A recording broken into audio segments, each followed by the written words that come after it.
Chris Kirkpatrick of NSYNC. He was which one? He was the sort of schlubby, dreaded one. He had the dreadlocks. He did. Shaved on the sides. I think some of the dreads were put into sometimes they went into like a Fushnikins kind of like what's a bun that? on the head. A bun on the top with it coming out the top? Yeah.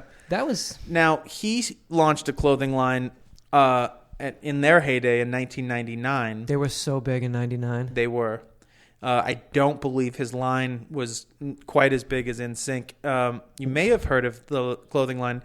It was called Fuman Skeeto.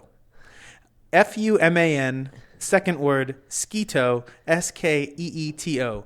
Fuman Skeeto. Oh. Fuman Skeeto. Hey, a great jacket. Is that a Fuman Skeeto? It is. Now, that featured... Now, if you could pull out, let's just say for the live show, if you could pull out a vintage Fuman Skeeto... studded leather jacket. Tag still on. How much do you think that could go for? At least in a vintage game. $1,200. At least $1,200. It did feature tie-dyed shirts as well as studded leather jacket. It was his look, which was sort of like pre-Burning Man, like pop Burning Man. Pop Burning Man. Yeah, that's right. It was kind of before the burn. Yeah, it had a Rasta influence. Because he was the dread. Because he had the dreads. But he was also richer than rave. fuck. Kind of post-rave. Yeah, sort of rave. Pre-apocalypse. Yeah. But also... Pre-post-apocalypse. But also like New Kids on the Block pop fame. Yes. That's a Bula base for... a recipe for success. If you will. Is that Fuman Skeeto? Well, and do you remember the other one, the model-y one? What was his name? The one that like left the band first because he like thought he was gonna have a crazy career. Our boy, what's his name? What's his fucking name?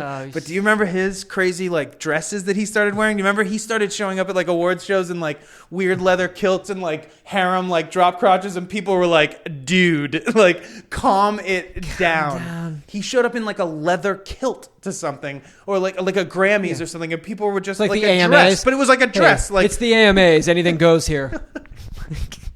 But he was like all about fashion because he was like kind of the model. Kind of the 90s. Because nobody really understood that kind of the there 90s. was only one person that was going to walk out of that plane crash alive. Literally. He's like the Travis Barker of like fucking pop shit, infamy. man. He walked right off. Amazing. How do you wipe your hands of that and just become the biggest thing in the world? He wiped it clean. He buried it. You don't even think about them when you think about him. Never even. Never once do I think of Timberlake and think of, you know what I mean? It just doesn't happen. Doesn't happen. No, it's like he's like goo goo goo. Like he just like he threw up a weird it's a crazy like little weird sigil he must have done or something. Yeah. It's like I still think of Marky Mark and the Funky Bunch every day. Every time I see him. Wake up to Good Vibrations every morning. And I just stand in the mirror. Feel it. That's what I'll be doing fucking Saturday night. Yeah. That's how I can get ready for the show. Prepped. Can we play that song when we come out? Yes. That's just my jam. So good. There was some uhs in there.